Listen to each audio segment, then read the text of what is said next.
Bonjour à toutes et à tous, bienvenue dans Libre Ensemble, votre rendez-vous de la laïcité. 10 demandes d'hospitalisation par semaine. Notre invité reçoit depuis des mois 10 demandes d'hospitalisation par semaine dans son service de soins pédopsychiatriques, alors qu'elle ne peut accueillir que 5 patients par mois. L'objectif des gouvernements depuis 2 ans, c'est d'éviter que les soins intensifs ne débordent, mais les services de santé mentale dédiés aux jeunes, eux, débordent depuis plus d'1 an et demi. Les écoles, elles aussi, sont débordées par la situation. Elles se sentent démunies face aux angoisses et aux décompensations des jeunes. Alors, pour en parler, j'ai le plaisir de recevoir aujourd'hui Amandine Moncel. Bonjour. Bonjour. Vous êtes psychologue clinicienne, psychothérapeute pour enfants et vous avez notamment un projet de prévention en santé mentale dans une école bruxelloise. Vous êtes engagée donc, comme psychologue dans cette école. Vous allez nous en parler. Nous accueillons aussi le docteur Sophie Mas. Bonjour. Bonjour. Vous êtes pédopsychiatre, thérapeute de famille, chef de service de l'unité pour adolescents au centre hospitalier de Le Domaine, ULB à Braine-l'Alleud. Et vous avez écrit un livre sur l'impact du Covid-19 sur la santé mentale des jeunes.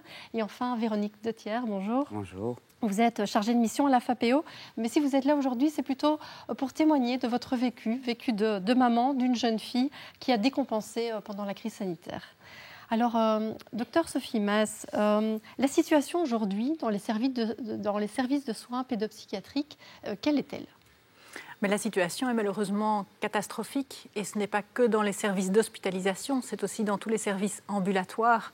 Tout le système de soins de santé mentale est en faillite à l'heure actuelle et nous tentons d'interpeller d'ailleurs depuis 1 an par rapport à cette situation puisque nous assistons à une vague de décompensation et plus particulièrement chez les 13-25 depuis le mois de janvier 2021.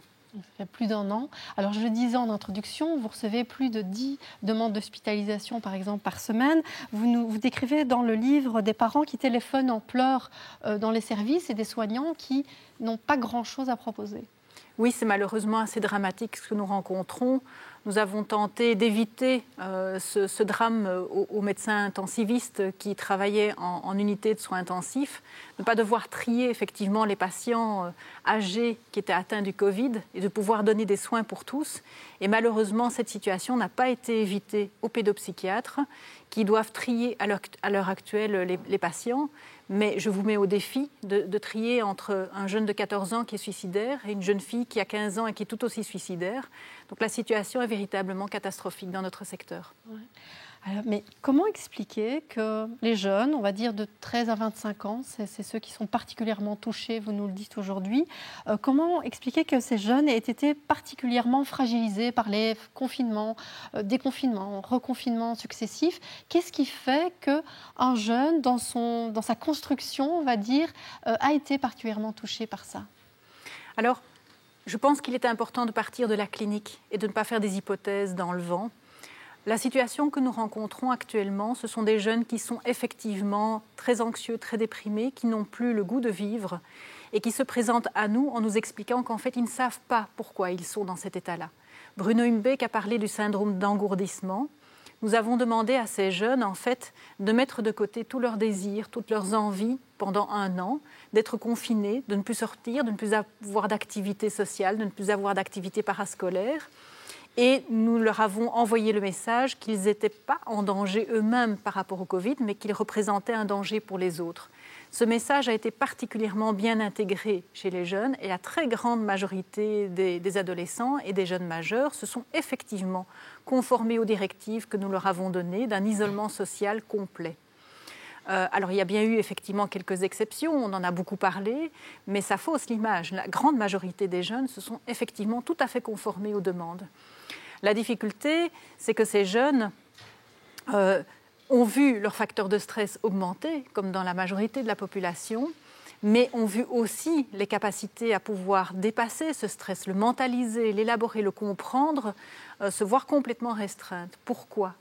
Parce qu'en fait, quand vous voyez un enfant qui est en difficulté dans sa journée, qui rentre de l'école impacté, en souffrance, va aller trouver ses parents vont se rendre compte qu'il y a un problème, vont le questionner, vont l'aider finalement à mettre des mots sur ce qu'il ressent, mettre du sens à son vécu et lui donner éventuellement des perspectives. Nous, en tant qu'adultes, nous avons la capacité mentale, psychique, d'être autonomes et de pouvoir faire tout ce travail d'élaboration de manière individuelle. On n'a pas besoin de l'autre pour pouvoir rentrer du boulot, exaspéré, pouvoir se poser et essayer de comprendre un petit peu quels sont les enjeux sous-jacents, de mettre du sens et trouver des perspectives. Les adolescents n'ont pas la possibilité de cette autonomie psychique, pas encore. Ils ne sont pas encore adultes dans leur fonctionnement, mais ils ne sont plus enfants non plus. Ils n'ont plus la possibilité d'aller trouver papa-maman pour se plaindre, pour se déposer, pour expliquer ce qu'ils ressentent, parce qu'il y a un enjeu oedipien à cet âge. Et donc, une jeune fille de 15 ans ne monte plus sur le genou de son père comme quand elle en avait 5. Il y a une distance physique qui s'installe entre l'adolescent et l'adulte et son parent, mais aussi une distance psychique. Et donc, les adolescents ne se confient plus à leurs parents sans pouvoir pour autant comprendre ce qui leur arrive. Et donc, qu'est-ce qu'ils font ? Eh bien, les adolescents, ils pensent ensemble. Le problème, c'est que nous les avons empêchés d'être ensemble. Et les mesures sanitaires qui ont été imposées dans le milieu scolaire, qui est finalement le seul lieu où ils pouvaient un temps soit peu socialiser, ont été telles que ça a complètement déshumanisé le fonctionnement scolaire. Et ils n'ont pas eu la possibilité, effectivement, de pouvoir échanger de manière minimum suffisante que pour pouvoir justement comprendre ce dont ils étaient finalement l'enjeu. Et cette coupure émotionnelle les a entraînés à rencontrer pour une grande partie d'entre eux des difficultés psychiques mais inconscientes, non élaborées, non perceptibles, jusqu'au terme d'une éventuelle décompensation où à un certain moment ils n'en peuvent plus mais sans pouvoir expliquer ce qui se passe pour eux. Alors avant de donner la parole à nos deux autres invités, et vraiment pour rebondir sur ce que vous dites, j'ai envie qu'on donne la parole aux jeunes, à ces jeunes qui sont des patients de votre service, donc de l'unité pour adolescents au domaine ULB à Braine-l'Alleud. Pierre Schoenbrot a pu rencontrer certains de ces patients qui se sont vraiment ouverts à lui. On les écoute.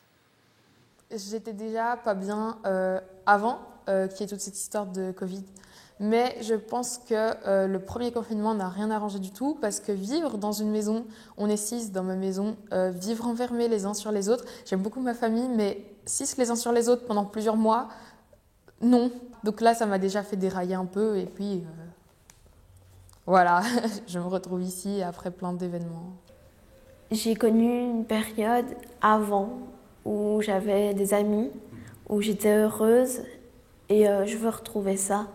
Je ne veux pas me laisser démonter par ma peur. Tu sais ce qui a déclenché cette peur ? Il y a quelques années, j'ai été harcelée pendant 3 ans par 4 personnes différentes.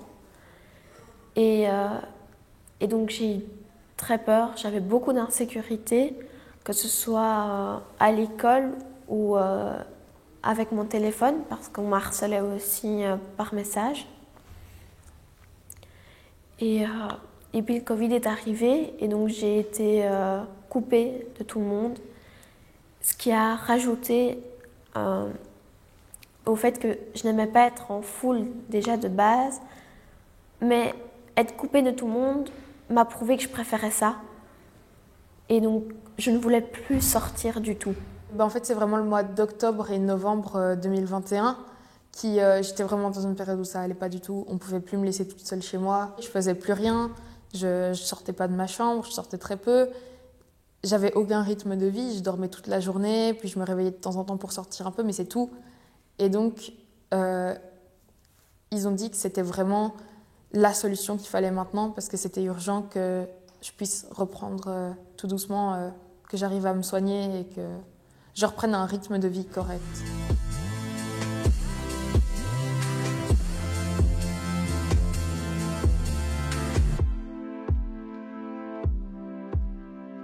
Là, ça fait un mois que je suis ici. J'ai déjà repris, on va dire, là, on est obligé donc, de se lever le matin.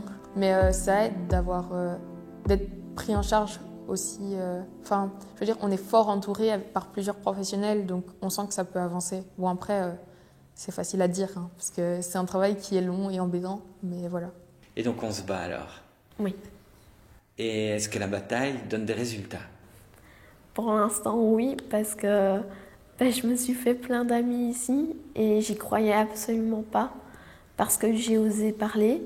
juste le fait de venir, que vous m'interviewez, ça n'aurait été pas possible avant. Je me bats, je fais des efforts et ça paye.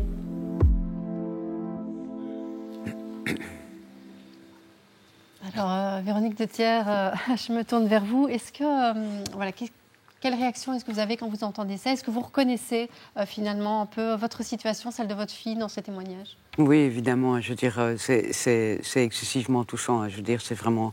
Et je trouve que c'est pas un exercice facile parce que là, je vais dire des choses peut-être au nom de ma fille ou de ces adolescents que je rencontre et que j'en rencontre beaucoup parce qu'ils n'ont pas la chance d'avoir une place dans un service de santé mentale. Parce que je pense que ces jeunes ont vécu vraiment quelque chose de très compliqué et que nous, en tant que parents, on l'a pas vu arriver.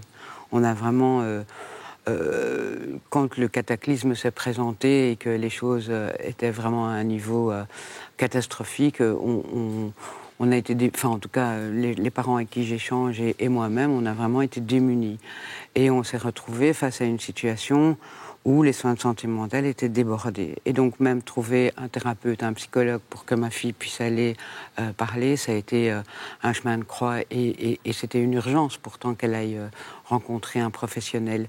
Et donc évidemment, oui, ça me touche parce que moi, aujourd'hui, dans la situation dans laquelle nous sommes, ma fille est toujours en liste d'attente pour un centre de jour. Donc, et elle est inscrite depuis le mois de novembre. Donc il n'y a toujours pas de place pour elle. Et donc j'ai envie de dire aussi, maintenant on trouve des petites solutions, du bricolage, etc. Et les choses ont l'air un petit peu de s'améliorer. Mais c'est terrible en tant que parent qu'on ne puisse même pas dire à son enfant « on va pouvoir te soigner ». C'est un droit fondamental de l'enfant et donc c'est épouvantable. Et c'est épouvantable aussi en tant que parent, parfois la honte qu'on ressent par rapport à ces questions de santé mentale. C'est pas dire mon enfant a la grippe ou mon enfant a une pneumonie ou même, c'est horrible ce que je vais dire, mais mon enfant a un cancer, là on va le soigner. Mais mon enfant a des troubles anxieux généralisés, des troubles, ne sort plus de son lit, ne sait pas prendre un transport en commun, s'automutile, se met en danger, passe à l'acte. Eh bien là on vous dit non, il y a pas de place et c'est même très difficile à exprimer. Donc c'est très très compliqué. Donc oui, évidemment, ça me touche énormément et je trouve qu'il y a une urgence parce que moi, dans la situation dans laquelle je suis, et effectivement, ma fille a eu besoin de s'entourer d'autres comme elle. Et donc, pour finir, je me retrouve avec un groupe de filles, toutes 15 ans, donc toutes le même âge, dans la même situation et qui n'ont pas simplement droit à des soins, en fait. Et je trouve que c'est assez choquant. Amandine Moncel, vous êtes psychologue dans une école. Les témoignages qu'on vient d'entendre, les témoignages comme celui de la fille de Véronique de Thiers, vous en rencontrez, alors peut-être pas tous les jours, mais très régulièrement? Oui, on en a rencontré certainement depuis le post-confinement, post-premier confinement. Il faut dire qu'on est dans une situation assez privilégiée dans l'école où je travaille, qui est une école donc à pédagogie active, à pédagogie freinée, où là, on n'a pas d'examen, on a très peu de tests. Donc les enjeux pédagogiques sont ailleurs pour nous. Et là, je pense qu'il y a urgence aussi à ce qu'il y ait une réforme un peu du système scolaire et qui est... En tout cas, moi, j'étais assez interpellée quand j'ai lu le temps d'arrêt du docteur Maes parce que c'est vrai que ce n'était pas notre réalité. On ne faisait pas revenir les élèves pour faire des interros. On essayait de les faire revenir pour maintenir le lien et les relations qu'on essaye de tisser avec eux tous les jours. Mais bien sûr, nos élèves, comme tous les adolescents, ont très mal vécu cette période. Maintenant, je pense qu'il y a quelque chose de l'ordre d'une bienveillance qui doit être instaurée dans le système et qui permet aussi aux ados de surmonter ce genre de cataclysme comme on a vécu. Et ça, c'est vrai que l'école doit pouvoir prendre sa part. C'est vrai que Véronique Zetière, vous me disiez en préparant l'émission que votre fille, ce qui avait été le plus dur pour elle, c'était en fait de retourner à 100% à l'école. On pourrait croire qu'en fait ça pouvait être une libération pour elle de retrouver l'école, de retrouver les amis, mais non, ça a créé une espèce de phobie scolaire parce qu'il y avait cette pression des examens, parce que cette pression des tests, cette pression autour de l'école de façon générale. Oui, je pense que, et ça, au niveau de la FAPEO, je pense qu'on s'est beaucoup exprimé sur le fait qu'il fallait prendre en compte la santé mentale des jeunes au moment où ils sont retournés à l'école au mois de mai, parce qu'on savait que ça allait être compliqué. Et donc, l'exemple de ma fille, c'est effectivement dans une école où... très élitiste, après on me dira que c'est moi qui l'ai choisi, mais je le ferai plus, pas une deuxième fois, mais effectivement, elle n'allait pas bien, et le fait de retourner à l'école, au lieu d'être un moment où les jeunes pouvaient se retrouver, pouvaient prendre le temps de se retrouver, pouvaient faire des activités ensemble, le retour à l'école, ça a été le mois de mai. C'est quoi le mois de mai ? C'est les examens, la pression, les points, etc. Et donc oui, c'est vraiment à ce moment-là que c'est complètement parti en vrille. Dans votre ouvrage, Sophie Maz, vous utilisez des mots forts. On sent qu'il y a vraiment une vraie colère en vous, parce que vous dites à certains moments, on a maltraité ces enfants, et l'école notamment a participé à cette maltraitance. Mais je pense que les mesures sanitaires n'ont pas été adaptées aux jeunes et à leurs besoins. On en a une meilleure vision maintenant, aujourd'hui. On voit les dégâts effectivement que ça a occasionné. Ces dégâts sont parus très très rapidement en milieu pédopsychiatrique. Quand la pandémie est arrivée, quand nous nous sommes retrouvés en lockdown, nous avons pu mesurer combien effectivement empêcher ces jeunes d'être proches les uns des autres, les empêcher d'avoir des activités ensemble parce qu'ils ne pouvaient pas se passer un objet de main en main, les empêcher de sortir parce qu'ils étaient immédiatement dénoncés par le voisinage, les empêcher d'avoir des contacts avec leur famille parce que les visites étaient interdites, a rendu notre milieu hospitalier, malheureusement, non plus thérapeutique. L'enjeu, c'était de voir comment nous allions faire pour éviter de devenir maltraitants. Et donc, l'impact de mesures sanitaires par trop coercitives, nous avons pu le mesurer très très rapidement. Et malheureusement, cette prise de conscience n'a pas eu lieu dans les autres secteurs qui accueillent la jeunesse, et plus particulièrement le secteur scolaire, malheureusement, effectivement. Or, je pense que si la task force pédiatrique a fort insisté pour qu'on maintienne en Belgique les écoles ouvertes, et vraiment, je les remercie encore, parce que je pense que dans d'autres pays, la fermeture scolaire a été plus longue encore. S'ils ont insisté pour maintenir les écoles ouvertes, ce n'était pas que pour maintenir la pédagogie et le droit à l'enseignement, c'était aussi pour préserver la santé mentale des jeunes. Mais nous étions au début de la pandémie dans un tel contexte de peur par rapport au Covid que ce n'était pas dissible, ce genre de choses. Et malheureusement, ça n'a pas été pris en compte par la suite, et ce ne l'est toujours pas, alors que nous mesurons les conséquences psychiques chez les jeunes à l'heure actuelle. Amandine Moncel, vous l'avez dit juste avant, vous êtes dans une école à pédagogie active où même si vous avez rencontré aussi beaucoup de difficultés, s'il y a des jeunes qui ont décompensé aussi dans votre école, vous avez dès le départ beaucoup travaillé sur la notion de groupe. Expliquez-nous un petit peu ce que vous avez mis en place quand les élèves ont été de retour à l'école. Alors, nous, de base, dans notre pédagogie, et depuis que l'école a ouvert, et c'est ce que Freinet a créé à la base, il y a des dispositifs de groupe. Donc, c'est-à-dire qu'il y a ce qu'on appelle des quads neufs, où on discute un petit peu de ce qu'on a envie d'amener dans le cours, des quads neufs qui sont par discipline, par matière.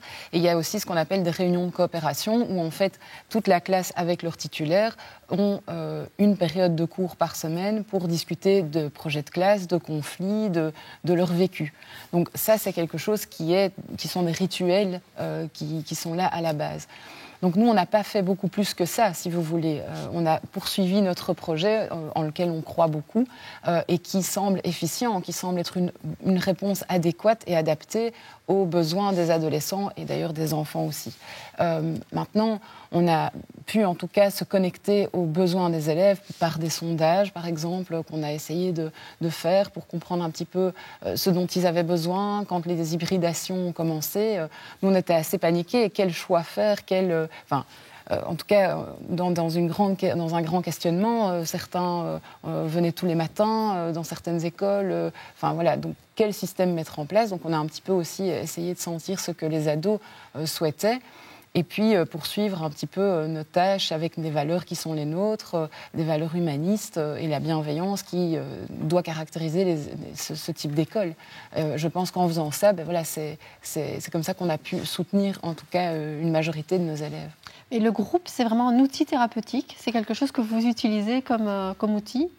Alors, on a vu des témoignages de jeunes. Je vous ai dit, les jeunes qui nous arrivent au départ, ils sont incapables de se dire. Et là, pourtant, on a des jeunes qui s'expriment de manière assez claire. En fait, ces jeunes ont réappris à se connecter à eux-mêmes, à se dire et à s'expliquer ensemble. C'est parce que nous mettons effectivement un groupe de jeunes à leur disposition que ces jeunes, effectivement, recommencent à se déposer, à se confier les uns aux autres. Nous les accompagnons, bien entendu, dans cette démarche. Il ne s'agit pas uniquement de rassembler des jeunes, les mettre ensemble, et puis basta, la résilience fera le reste. Non, il est de la responsabilité des adultes de veiller à ce que ce groupe fonctionne de manière correcte.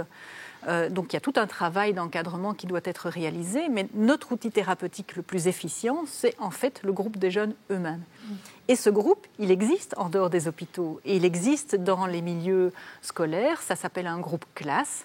Et je pense effectivement qu'on pourrait tout à fait utiliser les groupes classes existants pour pouvoir les accompagner et permettre à ces jeunes de pouvoir se reconnecter avec eux-mêmes, de pouvoir se dire et de pouvoir effectivement élaborer tous les facteurs de stress qu'ils ont rencontrés et qu'ils rencontrent encore aujourd'hui. Ces jeunes qui décompensent n'ont pas rencontré des difficultés particulières, c'est surtout parce qu'on ne leur a pas permis de continuer à se ressourcer et de leur permettre effectivement d'élaborer les difficultés de la vie quotidienne et donc de garder un équilibre psychique. On ne leur a pas permis de maintenir un équilibre et donc je pense vraiment que c'est de la prévention en matière de santé mentale qui doit être instaurée, plus particulièrement auprès des adolescents et des jeunes majeurs et en utilisant effectivement les moyens qui existent, en commençant par les groupes classes en milieu scolaire. Ça, votre fille, elle n'a pas eu ces discussions qu'elle aurait pu avoir en groupe classe, parce que vous le disiez, le groupe, elle l'a trouvé ailleurs, elle l'a trouvé à côté. Oui, donc ça n'a pas existé pour ma fille, mais elle l'a fait, ils l'ont construit tout ensemble. Ils ont trouvé leur propre solution. Et ils ont construit leur propre groupe. Alors, parce qu'aussi, c'est des enfants qui vivent la même chose. Et donc, entre eux, ils arrivent à trouver des ressources. Et des ressources assez, je dois dire, assez fantastiques. Ils sont incroyables, ils sont créatifs, ils vont au théâtre, ils vont pas à l'école. Hein. Donc ça, personne ne va à l'école. Mais ils vont au théâtre, ils vont voir des expositions, ils prennent un appareil photo, ils vont faire le tour de la ville, ils vont faire des photos. Tout ça en groupe. Et donc, je trouve ça assez extraordinaire. Et ce que j'aurais trouvé intéressant, c'est qu'au moment de la reprise de l'école, on parte de ces demandes-là des enfants et qu'on fasse ce genre de choses avec eux, en groupe.